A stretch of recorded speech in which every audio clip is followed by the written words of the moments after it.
So what we're travelling along now is a gap, as I mentioned before, in Commando. What did you call it? Commando Gap or Neck. Commando Neck. And this is the road that the convoy took of wagons that the British were sending to Rustenburg. They were under siege in Rustenburg, or they were in danger. No, they were just looking for supplies. So it was a supply base in Rietfontein base where we were a little bit earlier on, and it was sending supplies to Rustenburg, the garrison there. And there is, sorry, how many wagons did you say? Yeah, 135 wagons. Well, there were 250 wagons that were split into two halves almost. So this convoy that we're talking about that got ambushed at Buffelspoort was 134 wagons, and the length was about 4.5 kilometers. And guarded by 120 men. Some of them were the Victorian mounted rifles. Who were at the front. And they were at the front. So if you can imagine a 4-kilometre convoy protected by 120 men, they're going to be fairly thinly, sparsely spaced out. The British at times seem to have extraordinary stupidity about them, or maybe they just underestimated their enemy. Once again, it's gorgeous here.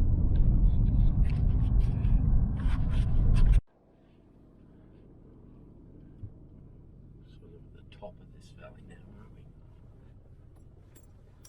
we? Okay, so just behind that pillar there, white and red pillar, is a low hill. Yeah. Okay? On the left is a high hill, just behind that tree. Yeah. Now, if you read Jan Smuts's version of this battle, Jan Smuts had to take his Boers to the top of that big hill there. The low hill here is where the artillery were and the Victorian mounted rifles.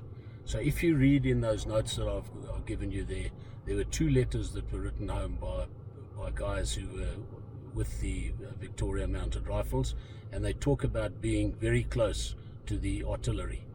So the convoy is moving down here. Delaray has now planned his attack the night before, and as the Boers used to do, they divided their commando or their force into 3. So they had a south, a north and a central position, or a left flank, a right flank and a central attack. Smuts went up top there. Now Smuts wasn't a military man. You remember we said that he had just come with Delaray. This was his first chance to show what he had learned from Delaray in the skirmishes that he had been involved in. So he took his troops up, or his force, which wasn't very big, 40-50 men, up to the top of that high hill. Delaray with the main force now was going to attack the middle of the convoy, and I think it was Prinsloo was going to attack the back of the convoy.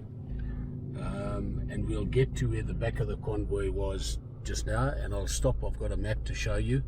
What happened is that when Smuts was supposed to be up there at 3 o'clock in the morning, he didn't get up there until about 6 o'clock in the morning, and by that stage the artillery people, the gunners had set up their station on top of that short hill, and the Western Australian troops were with them. So he was a little bit late to get into his position. When Prinsloo started firing on the rear of the column, the front of the column heard the gunshots. Smuts then realized there was something happening. He then started attacking the artillery that was there. The artillery then didn't know who to fire at because they didn't know what was happening, and the convoy started concertinaing. So Smuts is at the front chasing these guys back. Prinsloo is at the back chasing those guys forward, and there's just a mishmash of oxen and wagons in the middle, where Delaray is now attacking like that bottleneck. convoy. Absolutely. Like when the Americans called the Iraqis on the run out of Kuwait. Okay, that's brilliant. Take a photograph there. There we go. Carry on. Okay, so the road, we're following almost the exact path that the convoy would have taken. Low hill up there, so the artillery getting up on top of that low hill to protect. They can see the convoy from up there, and the Boers are up on that mountain there. and they can also see the convoy, not realizing that the artillery is going to be on that hill. They actually thought that the artillery would carry on in front of the convoy, but the artillery, because this was the first, they knew that there were Boers in this area. So the Brits had the drivers of the ox wagons were mainly blacks, okay, and the blacks would have come from this area. So the blacks, when they camped overnight, so this took 2 days to get here, so they had camped overnight. The blacks in their own community would have known that there were Boers in this area, so the artillery got up there just in case there was any trouble. Right. Yep, we got a pocket full of medals here, folks. Yeah. So this guy was killed at this battle. Oh. Ward. No, so he was injured first at Peter's Hill, which is down in the relief of Ladysmith, Right. and then he was killed up here. Buffelspoort. So he was part of the West Yorkshire Regiment, and he was in the rear. Yeah, he's got some impressive class. The Tugela Heights is Dundee, isn't it? Or Colenso? No, it's between Colenso and Ladysmith. The relief at Ladysmith. Transvaal.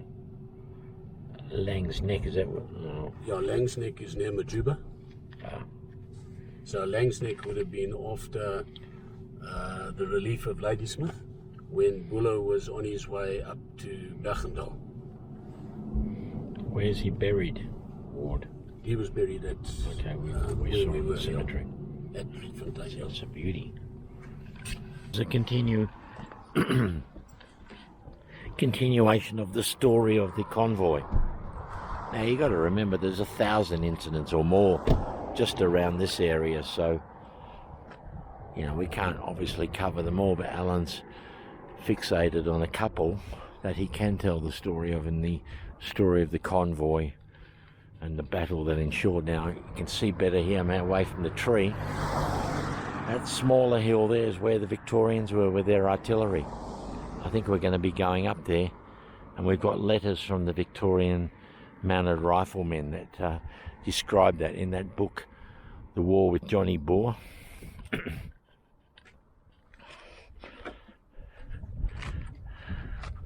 Oh, look at that. Okay, here we are. Low hill, high hill. We're probably standing over here now. And that's where I was just talking about, folks. Yeah. Okay, we're there. Yes. There's Delarey. That's the rear of the... And these are wagons. These are wagons, yeah. Stretching about 4 kilometres. Yeah. Wow.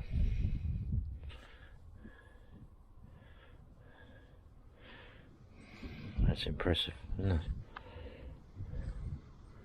Are we going to go there? Yes. Oh, cool.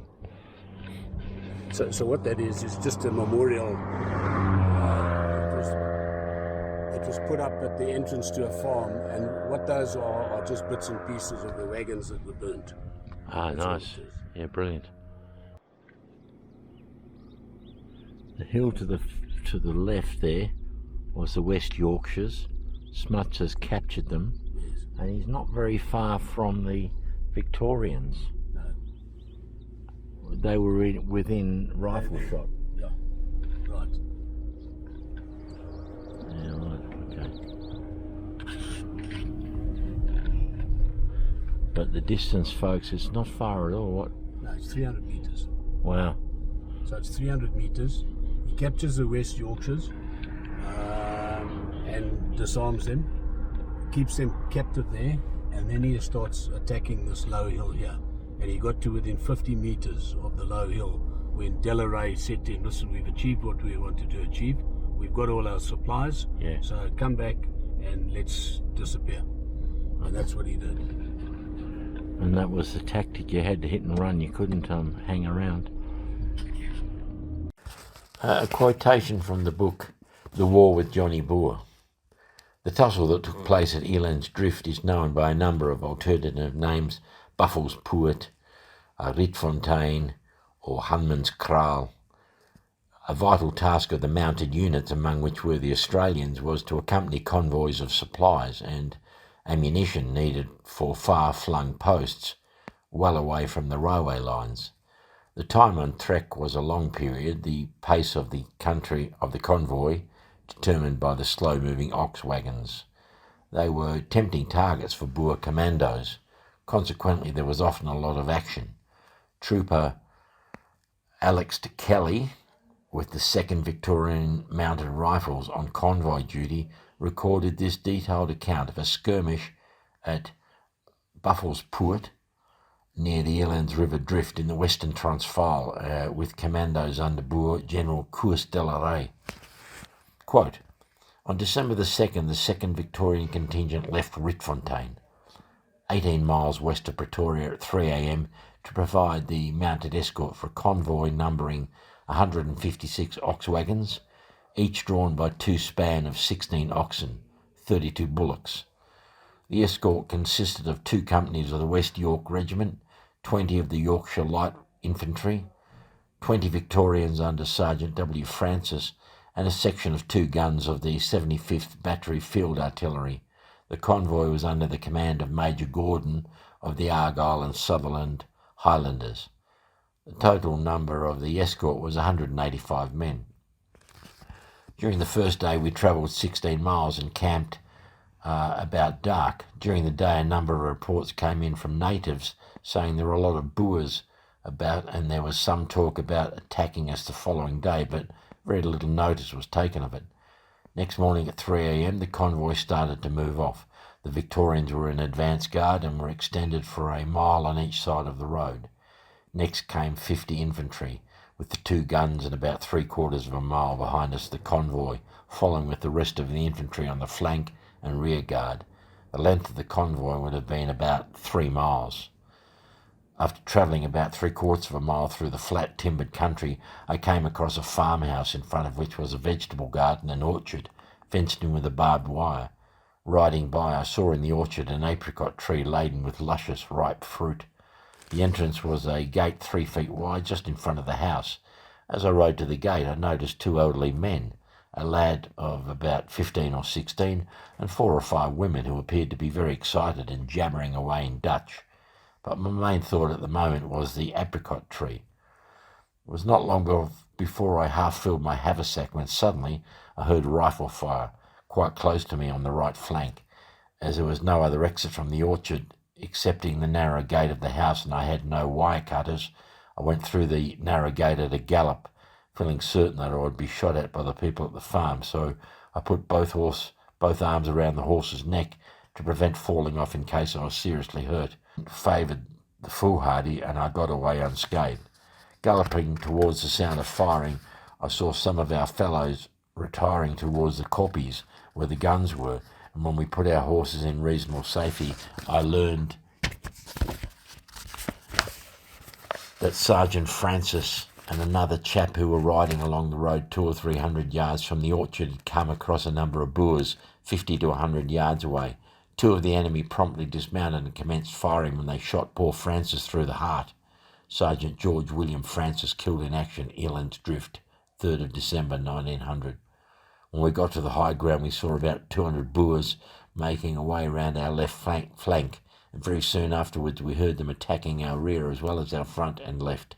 The first shots fired just after 5 a.m. When we retired to the guns, the Victorians were told to take a small koppie on the right of the road, going down to the flat numbered 4 of my plan.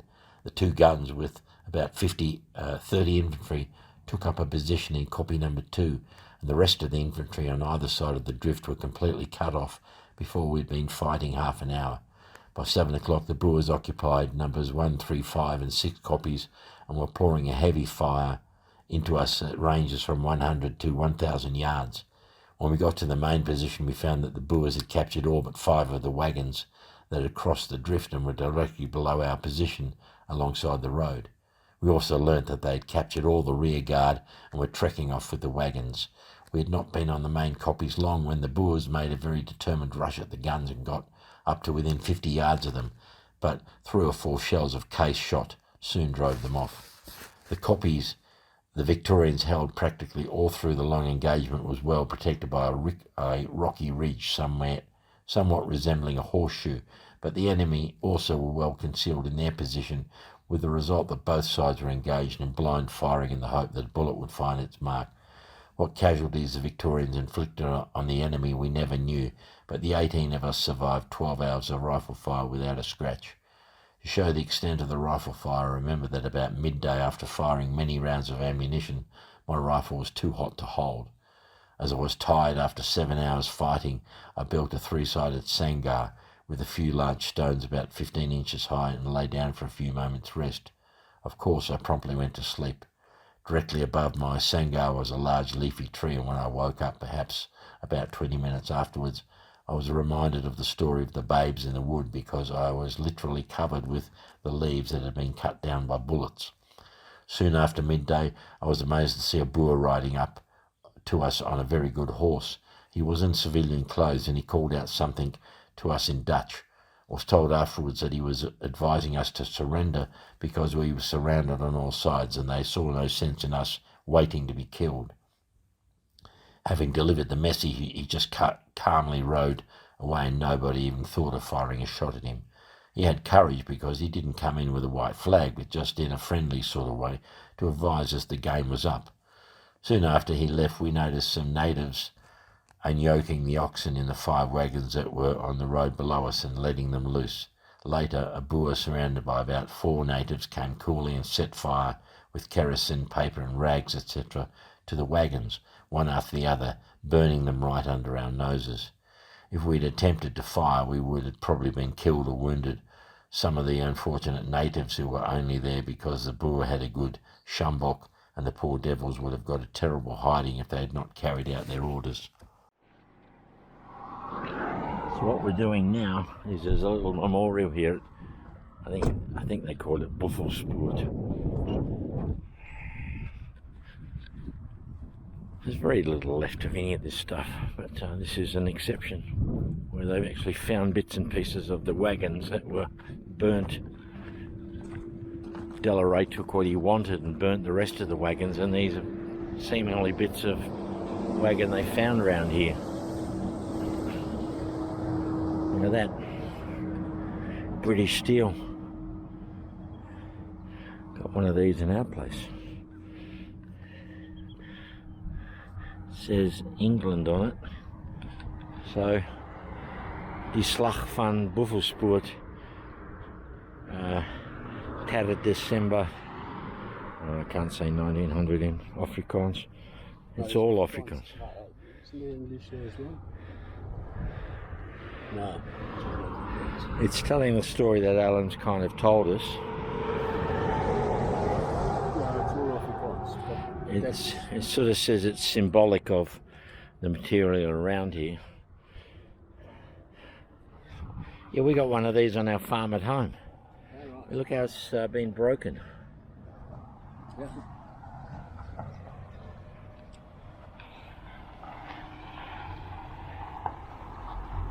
It's got British firece 18 dead, 46 wounded maybe, Yes. and 54 captured. That's it.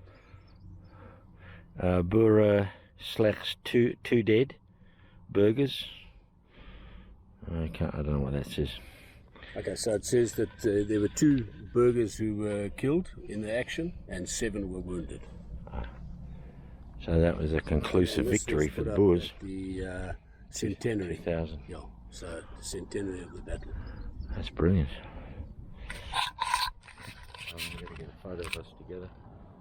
Me and Alan. You've got to check this out, folks. It's absolutely brilliant, you know. It really is. If you're into military history and this conflict, which was for mine, it's just a great story, Alan. I don't know if I told you this, but I was interviewed by the Israelis. Yes. And one of them said, well, what relevance has it to today? I said, I'm not sure it has any relevance. It's just a great story, you know. A bunch of farmers holding off the most powerful empire at the time.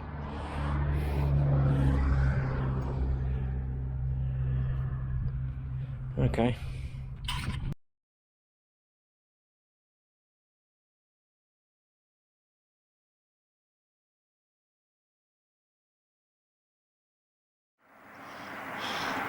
There is a blockhouse on the ridge to your right called Barton's Folly. I'm going to zoom in now. It's sort of got like a castle type look to it. I see that. Right. Okay. Do you think it was functioning as a blockhouse? Or? Yeah, definitely, yes. Okay. Yeah. Let's get in the car and just go back and see. I'll do a U-turn, see if we can get a better view. Okay.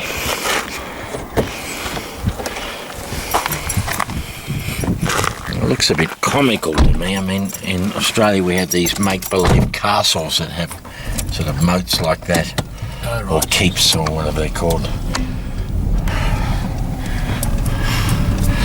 So we'll see if we can get a slightly better image of it. There it is there. So it's good. Otherwise, we'll just keep on. It's under the trees. There it is there. That's probably the best image we're going to get of it. You can book and stay overnight. I don't know if you can stay overnight in the blockhouse, but you can. No, definitely not. You can view. They'll let you view it. I can't really. Okay, so you get the idea. But trust me, would it be an exaggeration to say there's hundreds of blockhouses? Yes. Left? No, not left. But sorry, there are hundreds, but in the kind of state that that's in, no. That looks fairly intact. Yeah, it is.